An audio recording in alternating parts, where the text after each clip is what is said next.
You're watching the message. The message. The message. The message. The message. The message. The Message Network. Our message. Our voice. You're watching the Message Network. Our message, our voice. Most people are thinking about money most of the time. They're thinking about what they need money for, where they're going to get it, limits on money, thinking about how little they have, or how they're going to find a way to close the gaps in terms of their finances. And this is something that's common to not only African Americans, it's common to everyone.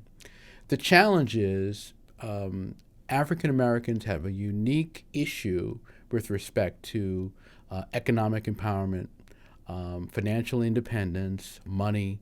Unique issue because African Americans have, of course, a legacy of slavery.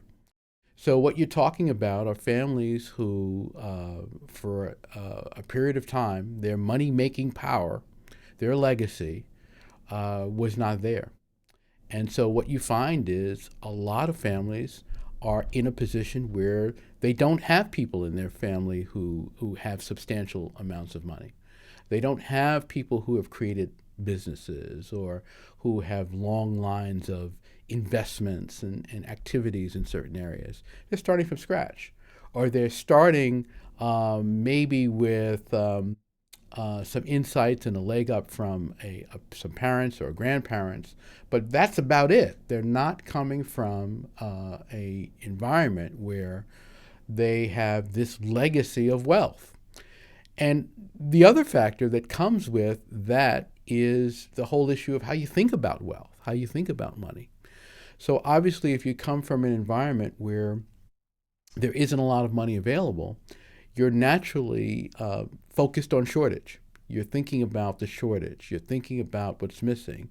And when you're thinking about shortage, you're thinking about survival. So you tend to focus on smaller amounts. And you're driven towards smaller amounts. All that does is lower your consciousness in terms of money. It makes you think of money as hard to get. It makes you think of money at lower levels. And the wider spectrum of what's available to everyone else, you don't see. You don't think it's for you. You don't think about it. You don't discuss it because you're focused on survival.